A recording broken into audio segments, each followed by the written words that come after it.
Hello, I hope you're very well. A busy show today, jam-packed. Why have William and Catherine skipped the traditional Easter service attended by the King? Is it a snub? I've got the inside story at the end of the video. Plus, Prince Andrew makes a rare public appearance. But first, let me kick off by wishing you and your loved ones a very happy Easter. It's a special time of the year. I love Easter. I'll tell you someone that's having a dreadful Easter, and that is Meghan Markle. Because royal historian Hugo Vickers, who is a hugely respected figure, has sensationally claimed that whilst Meghan was a serving royal in 2019, she was so rude to a Windsor undergardener that the head gardener reported the incident to Queen Elizabeth II. Now, Hugo Vickers has revealed that the Queen Elizabeth, a peerless figure, I think you'll agree, personally intervened, reportedly driving over to reprimand Meghan for her behaviour. Now, there are several things here. How on earth can you abuse a gardener? How can you ever get cross with a gardener unless they accidentally cut down the wrong tree? Surely we can be very grateful for the work of a gardener because they're doing the physical effort and they've got the skill set that most of us ordinary folk don't have. I'm really shocked by this. I mean, did he miss a few weeds that Meghan wasn't happy about? Did he prune the wrong roses? Well, if anyone's got sharp spikes, it's Meghan, not the greenery in her garden. And just imagine, just picture that image of the Queen being informed that her, what is she? She is granddaughter-in-law, that her granddaughter-in-law is so obnoxious, so cruel, that she's attacked a lowly under-gardener. Now, let's not forget that at that point, Meghan is a privileged person, right? She's come from a career in US TV. Many of you, by the way, in the comments say, look, don't call her a Hollywood actress. She never cracked Hollywood. She made a TV series which was filmed in Canada, and I think that's a very fair point. So she was a TV personality, an unknown in the UK. She marries a prince. She's living in a beautiful place called Frogmore Cottage. She's, it's untold privilege.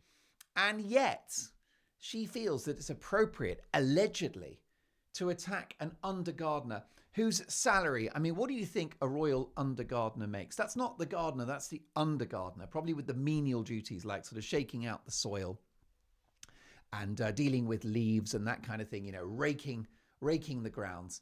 You're probably looking at £25,000 to £30,000 a year tops.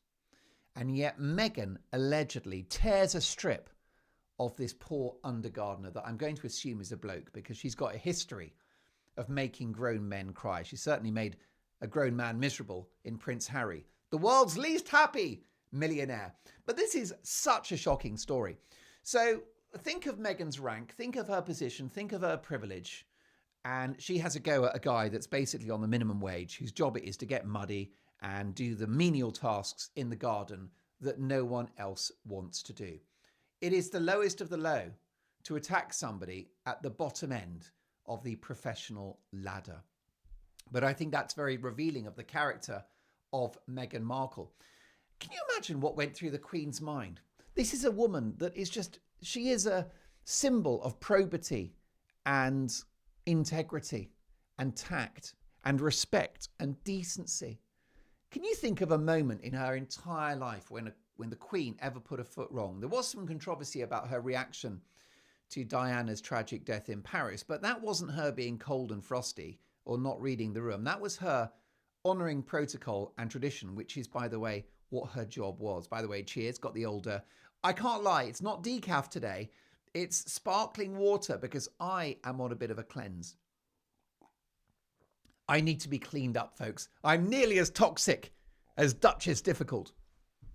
My husband, my undergardener, who I don't like, he cut down the wrong tree and destroyed my roses.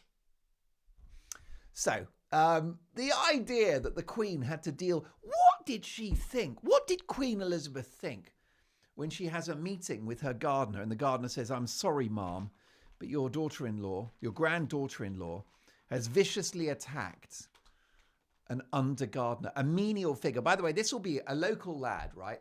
probably a few miles down the road, who has humble accommodation. Maybe he even sleeps on site. He's not in the luxury of Frogmore Cottage, which wasn't good enough for Meghan. He'll be in a bunk bed, maybe in a shared accommodation with other groundsmen, right? He's not a sophisticated individual. Well, he might be very sophisticated, but he's not a moneyed man.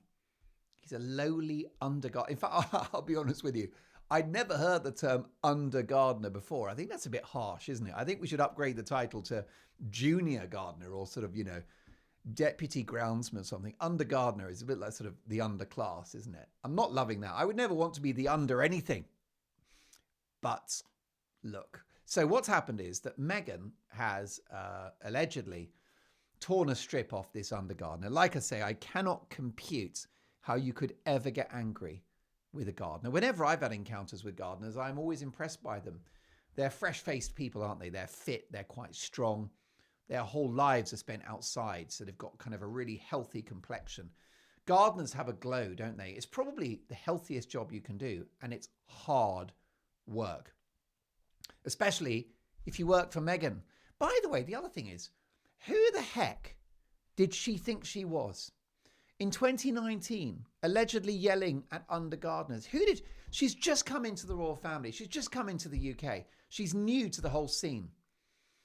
I understand if you've been a royal for years and years and years, you can get a bit grand because you're used to it.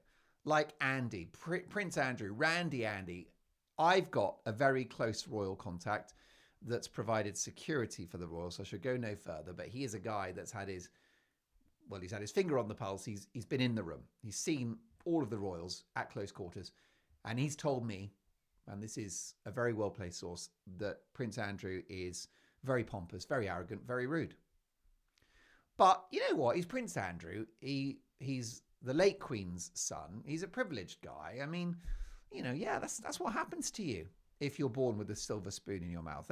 I really admire Charles, but he can be a bit grumpy. He can be a curmudgeon. Do you remember that incident with the pen when he was becoming king, when he had his coronation? His investiture, his accession to the crown. He's a bit of a grouch. He's a bit of a Groucho Marx. But, you're a privileged royal and born to that, level of status. You're going to probably be a bit above yourself. Okay. I'm not defending it, but for Meghan to behave straight away like that, she's a Z-list actress that no one's heard of in the UK. And suddenly she's allegedly going around berating undergardeners. So the Queen has to put on her headscarf. Wasn't it amazing the way she wore those headscarves? How cute were those headscarves? So modest. And the unglamorous glasses and the Barber jacket and the wellies. She gets into the Range Rover. I love the fact that she drove herself everywhere. What a rock star she was, the Queen. And I hope that when she confronted Meghan, she gave her merry hell. I hope that she tore a strip off her in the way that Meg's allegedly did off the undergardener. I then hope that the Queen spoke to the undergardener and said, I'm really sorry about my granddaughter-in-law. She's an extraordinary upstart. She's a S-disturber. She's vile. She's toxic. She's a dreadful human being. And I'm really, really sorry. It wasn't my choice of a granddaughter-in-law, but, Harry's a silly boy. He's what is he? He's one potted plant short of a greenhouse. I doubt the Queen would speak in such an offhand manner to an underling in the gardening department, but it would be nice, wouldn't it, if she could put a hand over his shoulder and set an arm over his shoulder and say, listen, I'm sorry about Meg's. Nothing I can do, I'm afraid. We're all going to have to suffer this young woman. By the way, that's why I object to this idea that the palace, that the firm withdrew Harry's security because they wanted to keep him here because they didn't want Megxit to happen. Do me a favour. What Harry and Meghan don't realise is that Megxit is the best thing that ever happened to the royal family because they got rid of this moaning pair. Nothing was good enough for them. The house wasn't good enough for them. The titles weren't good enough. Meghan liked to cast herself as the victim, as the second-class citizen. She had a big drama about why Archie was supposed to be a prince, but they couldn't make him a prince because of well, I mean, who knows what? We know her allegations about the royal family and nasty prejudice and horrible unfounded stuff like that. But she was furious that Archie wasn't a prince. Well, that's because the Queen was still alive, and Archie would become a prince on the Queen's death. And when Charles becomes king, then his grandchildren become prince and princess. That's what happens. So that was fake news from Meghan, but we're used to that. Anyhow, so the Queen has to go and see Meghan. Well, the Queen's a busy person at that time. Also, she's an older lady. She's got enough on her plate. She's got enough to worry about. But those two caused the Queen absolute misery, including these allegations about behaviour towards the gardener. Now, this is not unprecedented. So, for example, in October 2018, Jason Knauf, then Communications Secretary for the Duke and Duchess of Sussex, he looked after Harry and Meghan and William and Kate, filed a formal complaint alleging that Meghan had bullied two personal assistants out of the household and undermined the confidence of a third staff member. So the allegation is that two people were so miserable working in the palace that they quit their jobs. Can you imagine how bad things were that they quit their jobs working for the royal family? Because I think you'll agree, if you're interested in hospitality, if you're interested in that field, that area of service, well, then working for the royal family is surely the best of the best. I mean, it's the gig of a lifetime, isn't it? There you are, pouring Prince Philip a cup of tea and adding full-fat milk to his tea and a spoon of sugar. Imagine the privilege of that. If you're into hospitality and royal service, that is the dream. So for two people to have been so miserable under Meghan that they left the royal household is damning. It's absolutely damning. The complaint describes Meghan's behaviour as unacceptable, and it was reported that staff members were left shaking and terrified. Well, let me tell you that I find Meghan terrifying. She sends a shiver down my spine. She's got a glare, right? No one does a flash of burning rage in the eyes like Meghan. I don't know if I can do it, but it's kind of like...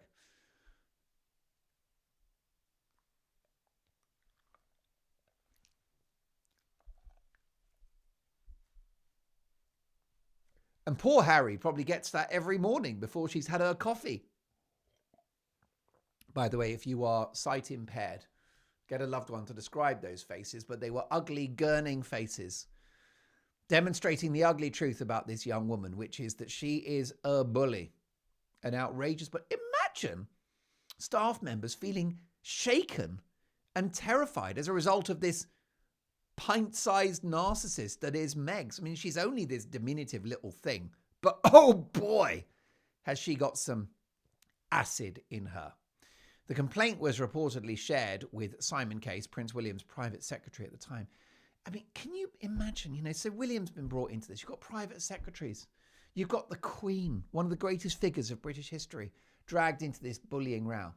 There was a Buckingham Palace investigation. In March 2021, Buckingham Palace announced the investigation would happen. An external law firm was hired to conduct the review. They've got to bring lawyers in. By the way, at this point, Meghan's gone. She's in California or Montecito, or maybe she was in Canada at the time. Who cares? Who cares? My husband. I'm not a bully. I'm a really nice boss that gives people presents. I give people lovely little presents, like fragrances and creams and dog collars and cat litter, because I'm a really nice person, and it's got nothing to do with manipulating people and controlling them. So, an external law firm is brought in. The findings of the investigation were not made public, but the palace stated that it had implemented changes to its HR policies. Well, yeah, the palace implemented changes to its HR policies. It most certainly did, because it had the wrecking ball that was Meghan Markle in that environment for a couple of years, and it was enough to destroy every single HR policy going. Outrageous. Here's the shocker. We were never told the results of that investigation. Well, I would lay down a check for £1,000 now. $1,200. What is the exchange rate at the moment? Probably not great. How many Australian dollars would that be? £1,000. It's a bit more, isn't it? 1,500 Australian dollars. I would write a check for the full account of that inquiry, right? And the truth. Do you know what I think it would say?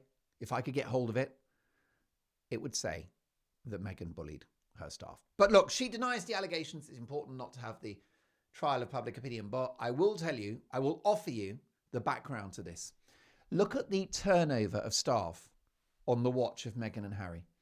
So the Sussex's team has experienced significant staff turnover, both during their time as working royals and into their subsequent ventures. So, for example, Samantha Cohen, former private secretary, left in 2019 after 18 months. By the way, she wanted to leave sooner, but she had to stay because no one was willing to replace her, because no one wanted to work for this couple. Toya Holness, global press secretary, departed in 2022. By the way, what a grand title for the Sussexes. Global press secretary. Do you think anyone cares what they've got to say, let alone the world? Josh Kettler, chief of staff. Again, what is this? The White House? Is Meghan president now? Let's not even put ideas in her head. I'd like to be president and make America great again. Josh Kettler, chief of staff, resigned in August 2024 after how long in charge, right? He's the couple's chief of staff. How long do you think he survived, this poor bloke, this grown man? 3 months. 3 months of hell, no doubt. In September 2024, The Hollywood Reporter, which is a great publication, published a piece quoting sources who described Meghan as a dictator in high heels. One insider claimed she belittles people, she doesn't take advice, and she's relentless in her demands. Another source stated, I've watched her reduce grown men to tears. She marches around like a dictator, barking orders and fuming when things don't go her way. Well, that's the Meghan that we know, isn't it? I think I'm just going to do another cleanse because these kidneys aren't going to filter themselves. You're welcome. By the way, I'm on this cleanse for a few days. So I do hope you don't experience a diminution in the quality of the output. I'll be back on the caffeine and the decaf by the middle of next week, at which point you'll probably get an uptick in my energy. But you know what I mean? My body's a temple, folks. I'm not getting any younger. Now let's crack on. Multiple reports from Palace insiders, especially in 2021. You're going to love this. This is my favorite anecdote ever. Meghan often sent emails at 5 a.m, right? Including at weekends. And she would send a flurry like a crazed stalker. There are similarities, aren't there? I do think there are stalker-like bunny boiler qualities to my head.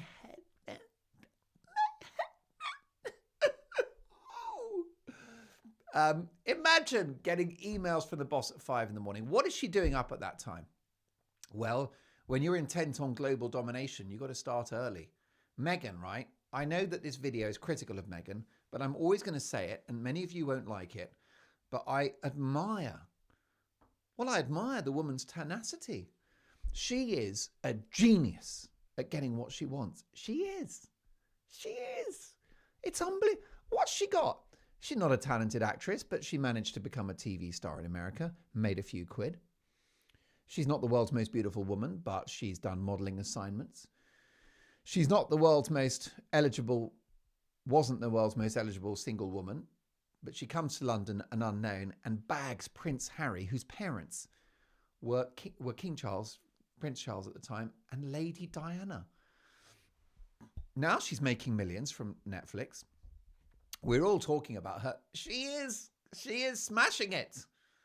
I know you don't like it when I say that. In fact, stop being so celebratory about Meghan. I'm not a fan, but I honestly think that she's a remarkable human being. I mean, she's not a great human being, obviously not. She's as toxic as anything. My husband. But she's relentless. She's ambitious. And I'm so excited about this. I've got to tell you, I'm glad I mentioned that now. I'm glad that we went off piece for a second. By the way, I got lots more gold for you, so stick around. We've got, how many? About 6 or 7 minutes to go.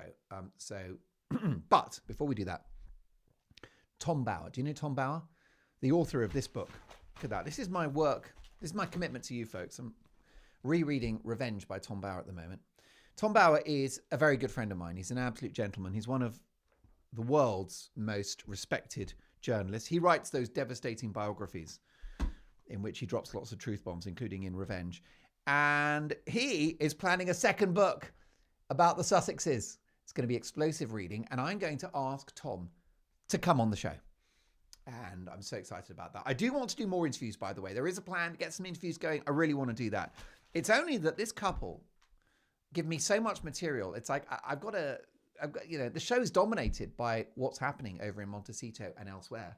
And so I'm left with no choice but to tell you about it. But we will do some interviews because I've got some great people that I think you'd love to hear from, including Tom Bower. Wouldn't that be great? I'll see if I can get an hour with Bower. There you go. Look at that. What a poet. What a poet I am. My husband. Right. So, listen, we've got to crack on with this. But Meghan's 5 a.m. emails. Outrageous. I mean, seriously, what was she thinking? Those early morning messages were described as demanding and ruthlessly direct. Staff allegedly felt pressure to respond immediately, fearing a backlash or coldness if they didn't. Well, Meghan may well have been like one of those bosses. I've had those bosses where they expect an instant response. Now, okay, if it's 2 p.m. on a Wednesday, fair enough. But 5 a.m. on Sunday morning? It's ridiculous. Staff some insiders cited this as one of the main causes of mental and emotional strain within the team. Is there a pattern emerging here by any chance? Do you think there's a pattern emerging? I think there is. Apparently, particularly among younger and more junior aides who really suffered. Well, you've got the undergardener. Now you've got the junior aides to the Sussexes' business and charity empire. Valentine Lowe, in his excellent book, Courtiers, The Hidden Power Behind the Crown, says that staff described the barrage of messages and early morning emails as unrelenting, and the Duchess had crazily high expectations. Now, Meghan's defenders have claimed that this just reflects a strong work ethic and someone who's highly engaged. Others viewed it as a sign of a toxic, controlling atmosphere, especially when combined with claims of belittling, public humiliation, and constant staff turnover. Don't forget, many of the people that used to work for Harry and Meghan have called themselves the Sussex Survivors Club. Why would they use that term? Also, I mean, this is unbelievable. Valentine Lowe, again, a very revered journalist, reported that some staff members sought therapy after their experiences and that the work environment was described as toxic. Now, by the way, I've had some toxic bosses. Okay, I've had some harsh bosses. But as long as they were intelligent and good at their job, I didn't mind, actually. And I've had some bosses over the years in the media who were very outspoken, a bit shouty, quite aggressive, but they were bright and they knew what they were doing, and I took it. Okay, I always go for the Sir Alex Ferguson model, famous English football manager, who was so aggressive with his players that sometimes when he shouted at them, it was called the hairdryer treatment because it was like having a hairdryer blowing in your face. Such was his rage. But look at the guy's trophy cabinet. Okay, the most decorated manager in the history of English football. So I can handle it. I'll take a Sir Alex Ferguson. And I'll take any of these global figures. Steve Jobs, the creator of the iPhone, founder of Apple, one of my heroes. Reportedly a horrible man, a really harsh boss, but a genius that changed the world. You're gonna take it. You'll take it from Steve Jobs. You won't take it from Little Miss Toxic. Our Megs. I don't think so. Little Miss Tantrum. Little Miss My Husband. So she's denied these allegations, Meghan. She's denied all the bullying allegations. There's such a volume of them over such a long period of time. But the spokesperson, who probably had a gun to their head when they wrote the statement, said that Meghan was saddened by this latest attack on her character, particularly as someone who's been the target of bullying herself. Oh, there you go. She's flipped it. She's flipped it, baby.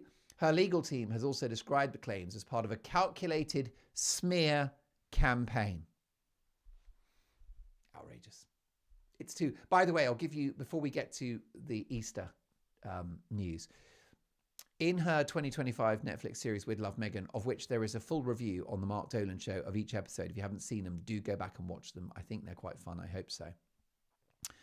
She corrected her guest, Mindy Kaling, a talented producer and actress from The Office, an amazing lady. She took her down, right? She gave the death stare. She did that look, right? It was so chilling to watch. I'm amazed they left it in, by the way, because it was revealing. And what happened is that Mindy Kaling was like, oh, you're amazing. I can't believe Meghan Markle has achieved all these things. And she's like, it's very funny that you keep saying Meghan Markle. Now, it's Sussex. Did you not know that I'm Sussex? The moment was crushingly awkward and a classic example, an on-camera documentary piece of evidence of that was bullying. For her to take her down like that and say, actually, I'm not Markle. Didn't you know I'm Sussex now? It was so outrageous. And that poor woman looked absolutely horrified. We're told that Meghan gives her team lots of gifts, dog leashes and dog accessories. What an insult to give someone dog food. What a slap in the face. Skincare products, handwritten notes. Well, we know about those creepy little perfect letters, don't we?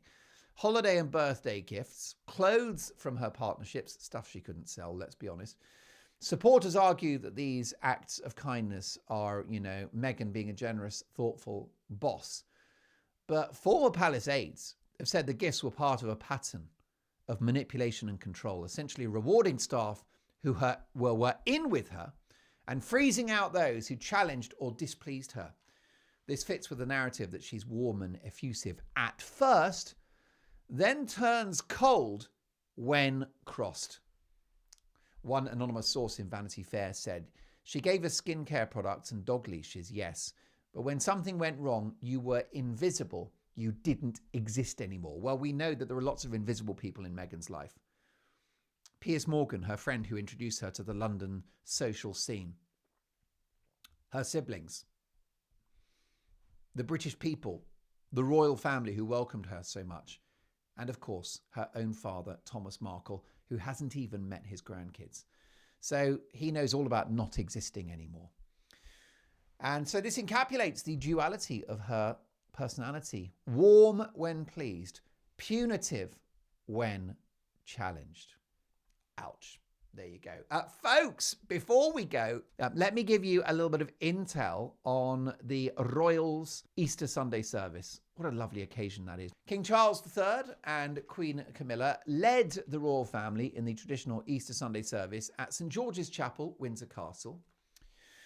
The King and Queen arrived together, warmly greeted well-wishers gathered outside the chapel. Queen Camilla looked elegant in pastel blue, a lovely pastel blue coat with lace detailing by Fiona Clare, complemented by matching wide-brimmed hat by Philip Tracy, the famous hat designer. Joining them was several senior royals, including Princess Anne. I'm going to do, by the way, a special episode on Princess Anne. She's one of my all-time heroes. I think she, of all of the kids, is the closest in nature and personality to Queen Elizabeth. She's a chip off the old block, and I admire her greatly. We'll do an Anne special at some point. And so she was there with her husband, Sir Timothy Lawrence. Can I also say something highly inappropriate? Princess Anne was incredibly beautiful when she was young, was she not? Princess Anne, wowzers! When she was, I mean, she's a fine lady now, of course, but when she was young, OMG! Let's hope Mrs. Dolan isn't watching. I'll get in trouble. I'll get scolded for that. That liver won't detoxify itself, folks. So Anne was there. Tim Lawrence was there. Prince Edward, Duke of Edinburgh, with Sophie, lovely lady. Princess Beatrice was there. Eugenie. And then that old rascal, old Randy Andy turns up, as well as Sarah, the Duchess of York. By the way, so here's what I think about Andrew. I think that he was an idiot for doing that Newsnight interview, an idiot for being friends with the appalling Jeffrey Epstein. A lot of questions to answer, that payouts, that poor woman with her allegations. I'm not going to take sides. The guy's not been found guilty of anything. He's a very foolish man with appallingly poor judgment and possibly worse. But there's nothing on statute that says that he's a criminal. So I think what they've got to do is accept that he's a silly sausage. He's a prize royal numpty. But family is family. Blood is thick in the water. You can't unfamily him, right? He's lost his royal duties. He's lost a load of titles and privileges. I think he's suffered enough. You know, he's got no life now. He's basically just rattling around the royal estate, shooting pheasant, having a cup of tea and whiling away his time. So it is what it is with Andy. You know, they can't, what do they expect to do? You're going to like some sort of public flogging?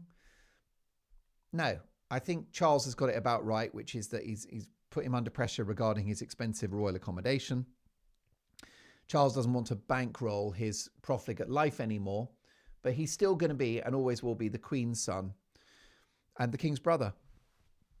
And he can go to church, do you know what I mean? And he can have dinner with the family. And I just think that's where we are with Randy Andy. What do you think? Should he face more punishment? Should he no longer be Prince Andrew? Or do you think the guy has paid the price already? Let me know your thoughts on that. And then here's the kicker. William and Catherine were absent from this royal Easter Sunday service, along with their children, George, Charlotte, and Louis. They opted to spend Easter privately at their country residence, Anmer Hall in Norfolk. Now, this is the second consecutive year that the family has missed the traditional Easter Sunday service at St George's Chapel in Windsor. Their decision aligns with their ongoing commitment to prioritise family time, especially during school holidays. And this is following Catherine's recent recovery from cancer treatment, with her remission announced in January 2025.